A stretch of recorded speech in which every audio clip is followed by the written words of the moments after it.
हरसिंगार यानी कि पारिजात ये पौधा इतना शुभ और सुंदर होता है कि अपने फूलों की खुशबू से हर एक व्यक्ति कीट पतंगों को अपनी तरफ खींच ही लेता है। मेरे टेरेस गार्डन में भी इसके 2-3 पौधे लगे हुए हैं। रात को जब मैं अपने गार्डन में जाती हूँ तो इसके फूलों की खुशबू से पूरे गार्डन को ये महका करके रखता है। तो इसके फूलों की खुशबू को देख करके मन शांत हो जाता है। और सुबह को जब जाती हूँ तो इसके फूल मुझे अपने टेरेस पर जब नीचे गिरे हुए मिलते हैं तो उनको उठा करके इस तरीके से मैं इसी के पॉट में यानी कि इसी पौधे में इस तरीके से डाल देती हूँ। क्योंकि देखिए, जैसे कि वास्तुशास्त्र या फिर हिंदू धर्म में इस पौधे को शुभ माना गया है, इसीलिए इसके फूलों का भी अपमान नहीं होना चाहिए, यानी कि इसके फूल पैरों में नहीं खुदने चाहिए। इसलिए जब भी आपके यहाँ पर फूल खिल करके नीचे गिर जाते हैं तो उनके फूलों को उठा करके इसी के पॉट में डाल दीजिए। तो आज की वीडियो का जो टॉपिक है वो है कि जब फूल खिलना शुरू हो जाते हैं तो उस समय हमें अपने पौधे की किस तरीके से देखभाल करनी है ताकि लगातार लंबे समय तक हमारे पौधे के ऊपर फूल और कलियां खिलते जाएं। तो सबसे पहले दोस्तों, आप लोग मेरे इस पौधे को देख लीजिए। ये वही पौधा है।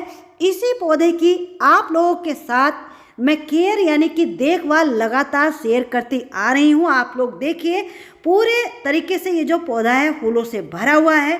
अब जब फूल इसके ऊपर खिल रहे हैं तो इस समय इस कंडीशन में इस पौधे को हमें कुछ न्यूट्रिशन यानी कि इसको लिक्विड फर्टिलाइजर बना करके इसकी जड़ों में देना होगा। दूसरी बात, कुछ और बातों का भी हमें ध्यान रखना होगा इस समय।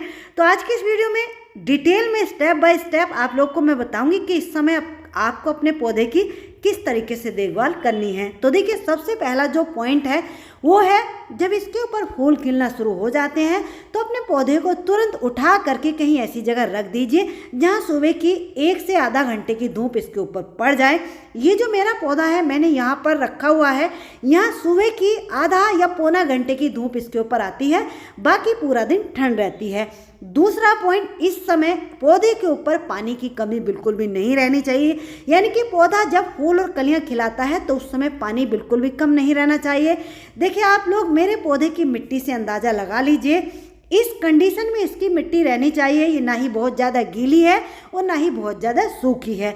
तो आप लोग इसी से अंदाज़ा लगा सकते हैं। अब बात करते हैं तीसरे पॉइंट की। पौधे में जब फूल खिलना शुरू हो जाते हैं तो उस समय हमें अपने पौधों की जड़ों में कोई भी सॉलिड फर्टिलाइजर जैसे कि गोबर की खाद, वर्मी कंपोस्ट या फिर आलू प्याज के छिलके या फिर केले के छिलकों को मिट्टी में हमें नहीं दबाना है। यानी कि फूल और कलियां आने से पहले पहले इन खाद को आप मिट्टी में डाल सकते हैं, लेकिन जैसे ही पौधे के ऊपर कलियां बनना शुरू होती हैं तो ऐसी कंडीशन में लिक्विड फर्टिलाइजर ही बना करके हमें पौधों में डालना होता है। तो उसके लिए देखिए, यहाँ पर हमने 1 लीटर पानी में 2 केले के छिलके, 2 आलू के छिलके और 2 प्याज के छिलकों को डाल लिया है। चौथी चीज़, 1 छोटा चम्मच यहाँ पर हमने चाय की पत्ती को लिया है। चाय की पत्ती में बहुत सारे ऐसे पोषक तत्व होते हैं जो कि पौधे की ग्रोथ के लिए तो अच्छे होती हैं। दूसरी सबसे अच्छी बात इसकी एक ये होती है, जिस भी फर्टिलाइजर के साथ इस चाय की पत्ती को मिला करके हम मिट्टी में डालते हैं तो फर्टिलाइजर के जो न्यूट्रिशन होते हैं उसको ये एब्जॉर्ब कराने यानी कि जड़ों तक पहुंचाने में बहुत हेल्प करती है, क्योंकि इससे मिट्टी उपजाऊ बन जाती है। तो देखिए, इन सारी चीज़ों को भिगो करके 24 घंटे के लिए हम रख देंगे। तो आप लोग देख लीजिए, इसको रखे हुए लगभग 24 घंटे यानी कि 1 रात हो गई है। तो इसके कलर से आप लोग अंदाज़ा लगा सकते हैं ये बन करके तैयार है। अब बारी आती है कि इस फर्टिलाइज़र को देना कैसे है। तो देखिए, यहाँ पर हमने ये 2 लीटर सिंपल पानी लिया है और 1 लीटर ये फर्टिलाइज़र है। 1 लीटर फर्टिलाइज़र को 2 लीटर पानी में हम लोग डाइल्यूट कर लेंगे, मिक्स कर लेंगे।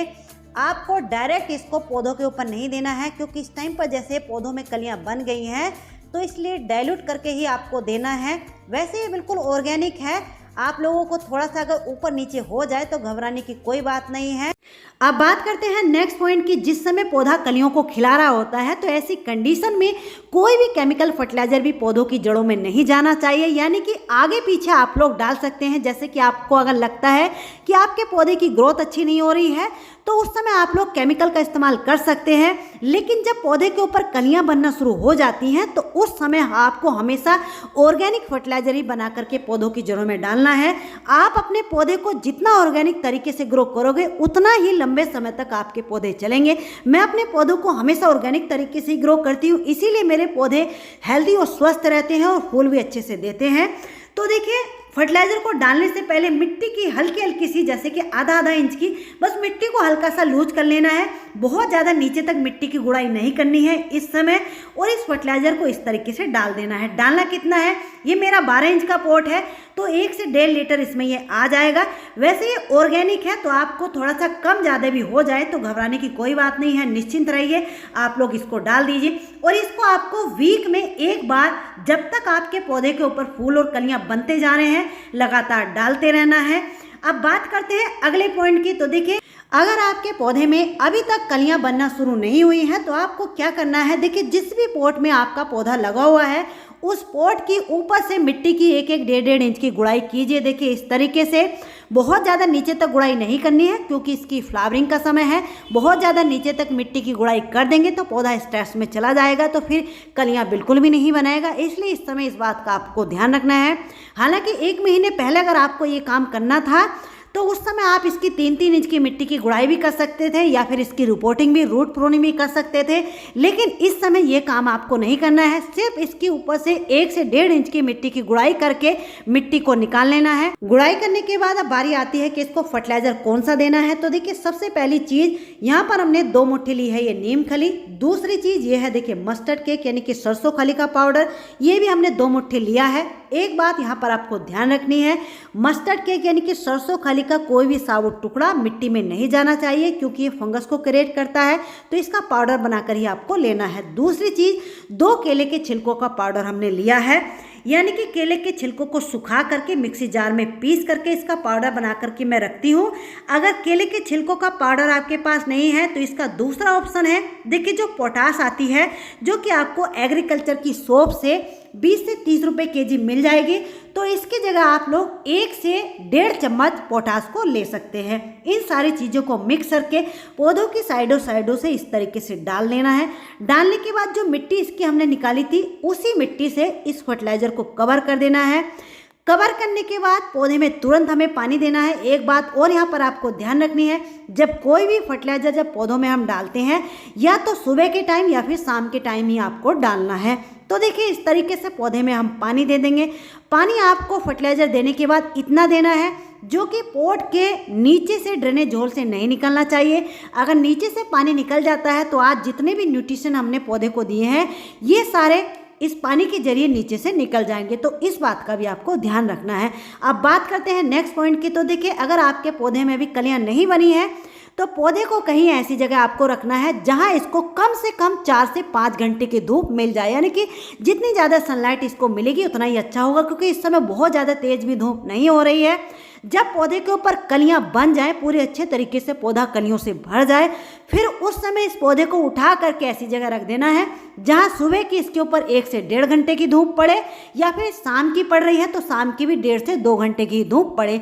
कलियां जब पूरे तरीके से बन जाए, कलियां बनने के जब पौधा खिलने लगे, फूलों को खिलाने लगे, तो फिर इनको उठा करके ऐसी जगह रख देना है जहां सुबह की आधा से 1 घंटे की ही धूप आए। फिर उस समय इसको धूप की जरूरत नहीं होती है, क्योंकि कई बार ऐसा हो जाता है तेज धूप की वजह से भी इस पौधे की जो कलियां हैं वो पीली होकर के गिरने लगती हैं। बात करते हैं नेक्स्ट पॉइंट की। तो देखिए अगर अभी तक आपने ये पौधा नहीं लगाया है, आप इसको लगाना चाह रहे हैं, तो अभी इस पौधे को आप लोग ला करके लगा सकते हैं। नर्सरी पर पॉली बैग में लगा हुआ ये पौधा 30 से 40 रुपए में आपको मिल जाएगा। तो अभी इस पौधे को ला करके आप लोग रिपोर्ट कर देंगे, लगा देंगे, तो नवंबर एंड तक अभी इसमें इसी तरीके से फ्लावरिंग होती रहेगी।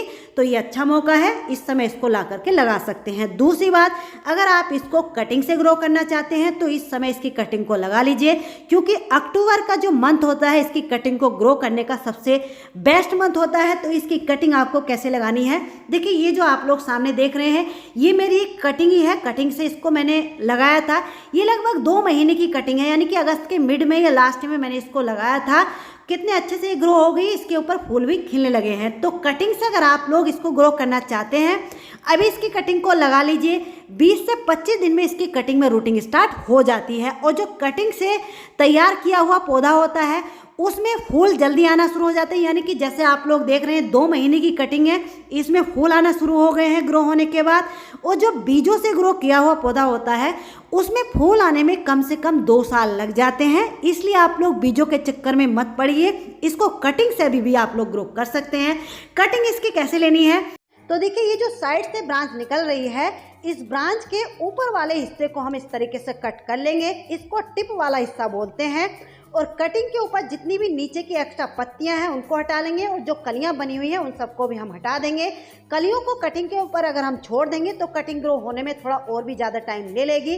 तो देखिए ये लगभग 5 से 6 इंच की कटिंग है। ये इनके नोड एरिया है, यहीं से इनमें जड़ें निकलेंगी। कटिंग का इतना हिस्सा यानी कि 2 नोड एरिया मिट्टी के अंदर हमें करने हैं। कटिंग के ऊपर हो सके तो एलोवेरा जेल को लगा लीजिए, क्योंकि एक तो ये रूटिंग हार्मोन का भी काम करता है, दूसरी बात इसको अगर हम लगा लेते हैं तो कटिंग हमारी खराब भी नहीं होती है। तो देखिए कटिंग को इस तरीके से हल्का सा तिरछा करके हमें लगाना है। तिरछा करके जब हम कटिंग को लगाते हैं तो कटिंग में रूटिंग जल्दी स्टार्ट हो जाती है। तो ये जो अपडेट आप लोग कटिंग की देख रहे हैं, ये कटिंग तो सितंबर के महीने की लगाई हुई है, ग्रो ये भी हो गई है। लेकिन दूसरी कटिंग जो आप लोग देख रहे हैं ये अगस्त के महीने की लगाई हुई है, तो ग्रो ये भी हो गई है। तो हम इस अगस्त वाली कटिंग को निकाल करके देखेंगे तो आप लोग देखिए 2 महीने में कितने अच्छे से ये कटिंग ग्रो हुई। और देखिए कटिंग को लगाने के बाद रखना कहाँ पर है, क्योंकि ये भी अहम रोल होता है कटिंग को ग्रो करने का। देखिए जो लोग टेरेस गार्डनिंग करते हैं तो जिस भी पॉट में डिस्पोजल में आपने कटिंग को लगाया है, कटिंग को उठा करके डायरेक्ट टेरेस पर आपको नहीं रखना है। अगर ज़मीन आपके पास है तो इससे अच्छी बात तो कोई हो ही नहीं सकती। इस पॉट को उठा करके ज़मीन में रख दीजिए, या फिर देखिए आपकी जो परमानेंट पौधों के पॉट होते हैं, बड़े बड़े जो पौधे होते हैं, उन पौधों के पॉट में इस तरीके से इस कटिंग को उठा करके रख दीजिए।